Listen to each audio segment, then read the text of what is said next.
Good morning बच्चों। आज हम पढ़ेंगे some basic concepts of chemistry, इस चैप्टर की वीडियो 3। इस वीडियो में बच्चों हम पढ़ेंगे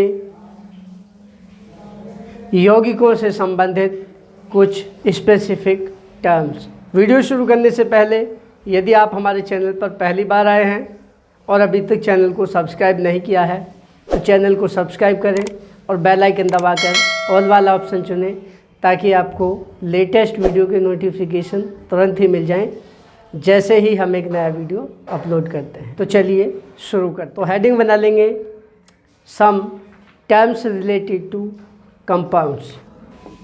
इसे हिंदी में कहेंगे यौगिकों से संबंधित कुछ टर्म्स, कुछ शब्दावली। पहला टर्म है आइसोमॉर्फस।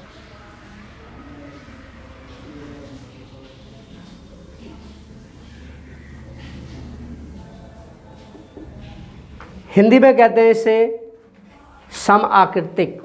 जब दो या दो से अधिक यौगिकों की क्रिस्टलीय संरचना एक समान होती है तो उन्हें समआकृतिक आइसोमॉर्फस कहते हैं और इस गुण को समाकृतिकता या आइसोमॉर्फिज्म कहते हैं। एग्जाम्पल देखिए।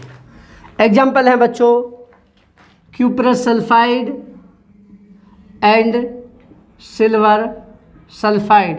इन दोनों की स्ट्रक्चर लगभग एक समान है। देखिए फॉर्मूला समान है, इनकी स्ट्रक्चर लगभग समान है, इसलिए दोनों आइसोमॉर्फस हैं, समाकृतिक हैं। और देखिए बच्चों दूसरा उदाहरण हो जाएगा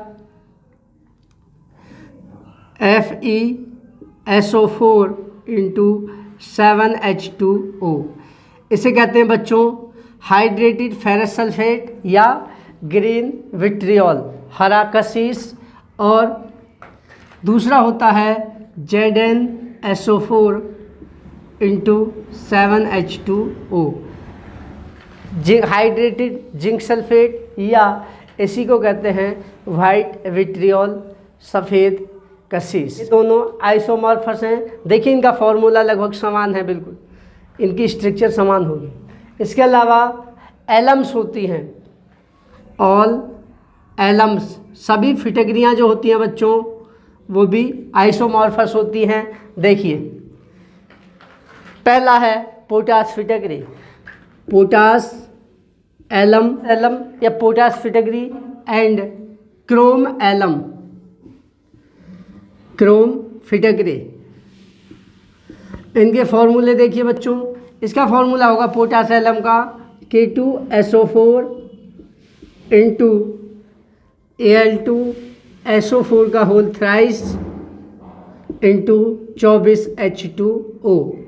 और इसका फॉर्मूला क्या है? इसका फॉर्मूला होगा बच्चों NH4 का होल ट्वाइस SO4 × Cr2SO4 का होल थ्राइस, Cr2SO4 का होल थ्राइस × 24H2O। देख लीजिए अच्छे से, यह है पोटास एलम, यह है क्रोम एलम। दोनों की स्ट्रक्चर लगभग समान है, इनका स्ट्रक्चरल फॉर्मूला लगभग समान है, इसलिए बच्चों सभी एलम्स भी होती हैं आपकी आइसोमॉर्फस। अब अगला टर्म है पॉलीमॉर्फस। हिंदी में इसको कहते हैं बच्चों बहुआकृतिक। जब एक ही यौगिक दो या दो से अधिक क्रिस्टलीय रूपों में पाया जाता है तो उसे बहुआकृतिक या पॉलीमॉर्फस और इस गुण को पॉलीमॉर्फिज्म, बहुआकृतिकता कहते हैं। एग्जाम्पल देखिए वुर्जेटाइट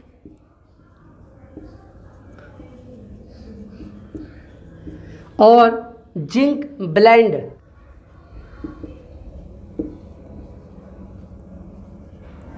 वुर्जेटाइट और जिंक ब्लेंड जिंक सल्फाइड के दो पॉलीमॉर्फस हैं।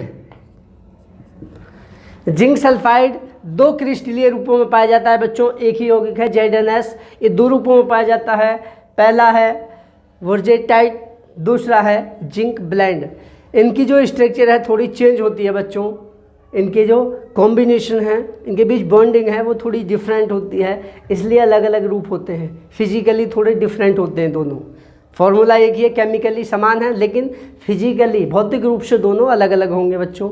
इनकी क्रिस्टल की संरचना थोड़ी डिफरेंट होगी। ये वुर्जेटाइट, दूसरा जिंक ब्लेंड, ये हैं जिंक सल्फाइड के पॉलीमॉर्फस। तीसरा टर्म है आइसोमरिज्म, हिंदी में कहते हैं इसे समावयवता। जब एक ही अणुसूत्र से दो या दो से अधिक यौगिकों का बोध होता है जिनके भौतिक और रासायनिक गुण अलग अलग होते हैं, तो ऐसे यौगिक समावयवी और इस गुण को समावयवता आइसोमरिज्म कहते हैं। एग्जाम्पल देखिए, एग्जाम्पल है जैसे अणुसूत्र CH4N2O, अणुसूत्र CH4N2O के दो समावयवी संभव हैं जो इस प्रकार हैं।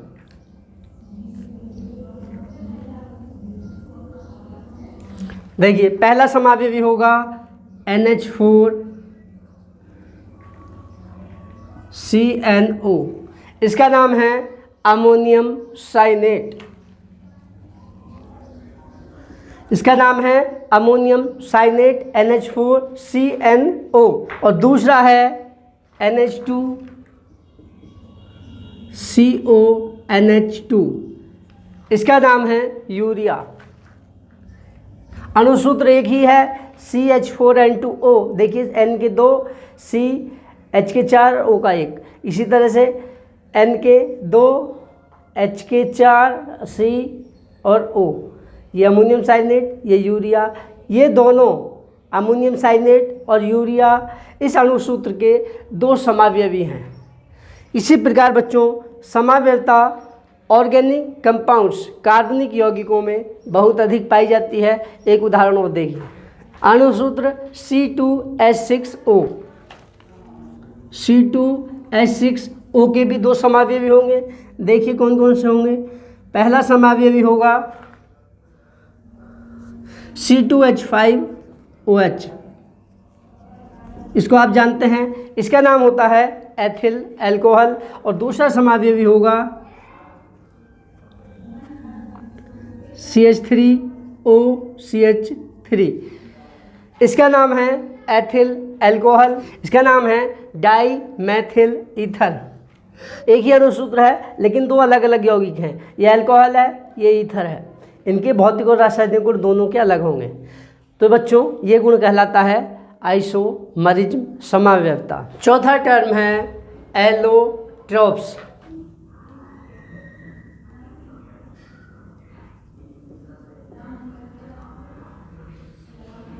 हिंदी में कहते हैं इसे अपर रूपता। किसी तत्व का दो या दो से अधिक क्रिस्टलीय रूपों में पाए जाना अपर रूपता, और इन रूपों को उस तत्व का अपर रूप या एलोट्रोप कहते हैं, और ये गुण कहलाता है एलोट्रोपिज्म।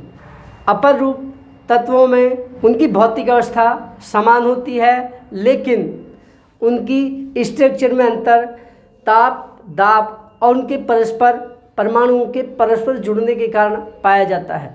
एग्जाम्पल देखिए, कार्बन के 4 अपर रूप पाए जाते हैं।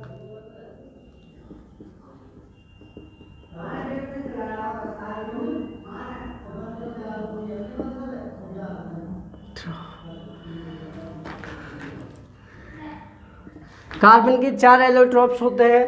पहला है बच्चों डायमंड, हीरा। इस अपर रूप में कार्बन परमाणु परस्पर sp3 संकरण द्वारा टेट्राहेड्रली समचतुष्फलकीय या टेट्राहेड्रल रूप से जुड़े होते हैं। दूसरा है बच्चों ये हार्डेस्ट होता है, बहुत ज़्यादा हार्ड होता है, नॉन विद्युत का कुचालक होता है। दूसरा है ग्रेफाइट। ग्रेफाइट इसमें कार्बन sp2 संकरित होता है और ग्रेफाइट षटकोणीय वलयों हेक्सागोनल रिंग्स के द्वारा बना होता है। हेक्सागोनल रिंग्स होंगी इसमें। सॉफ्ट होता है बच्चों, ग्रेफाइट जो होता है वो सॉफ्ट होता है और इसमें मोबाइल पाई इलेक्ट्रॉन पाए जाते हैं, गतिशील पाई इलेक्ट्रॉन, उनके कारण ये कंडक्टिव होता है, विद्युत का चालक होता है। तीसरा है इसका अपर रूप कार्बन का ग्रेफीन। ग्रेफाइट की एक ही परत से बनी संरचना को ग्रेफीन कहते हैं। ये बहुत ही ज़्यादा विद्युत की चालक होती है। चौथा है फुलरीन, को बकमिंस्टर फुलरीन भी कहते हैं। इसमें कार्बन परमाणु गोलाकार रूप से स्फेरिकली एक दूसरे से जुड़े होते हैं। ये भी विद्युत की कुचालक होती हैं और सबसे अनस्टेबल फॉर्म है ये कार्बन के अपरूप का, ये सबसे अस्थायी रूप है। कार्बन के चारों अपर रूपों में से देखा जाए, एलोट्रोप्स में से देखें तो डायमंड सबसे स्टेबल होता है और सबसे कम स्टेबल होता है फुलरीन, जो कि होती है स्फेरिकल स्ट्रक्चर रूप से। इसके बाद ऑक्सीजन के भी दो अपर रूप पाए जाते हैं। इनके दो एलोट्रोप्स होंगे, पहला है O2 और दूसरा है ओजोन। ऑक्सीजन O2 और O3 ओजोन, ये ऑक्सीजन के अपर रूप हैं। इसी प्रकार कई तत्वों के अपर रूप एलोट्रोप्स पाए जाते हैं। जैसे फॉस्फोरस के भी चार अपर रूप पाए जाते हैं, सफ़ेद या पीला फॉस्फोरस, दूसरा है लाल फॉस्फोरस, तीसरा है स्कारलेट फॉस्फोरस और एक होता है ब्लैक फॉस्फोरस। सल्फर के भी इस तरह से कुछ अपर रूप पाए जाते हैं बच्चों। तो ये होता है किसी तत्व का जब कई क्रिस्टलीय रूप पाए जाते हैं, कई रूपों में पाया जाता है, कई क्रिस्टलीय रूपों में पाया जाता है, तो उस गुण को कहते हैं बच्चों अपर रूपता एलोट्रोपिज्म। यौगिकों में इसी गुण को कहते हैं समावयवता आइसोमरिज्म। बच्चों तो यही आज के लिए टर्म थे। आशा करता हूँ ये सभी टर्म्स आपको अच्छे से समझ आ गए होंगे। यदि समझ आ गए हैं तो लाइक करें, यदि समझ नहीं आए हैं तो कमेंट करके अपना रेस्पॉन्स दें और इस वीडियो को लाइक करके अपने उन दोस्तों के साथ शेयर अवश्य करें जो कॉम्पिटिशन्स की तैयारी कर रहे हैं। तो बच्चों आज के लिए इतना ही पर्याप्त है। कल फिर एक नई वीडियो के साथ मिलते हैं। तब तक के लिए thank you and have a nice day.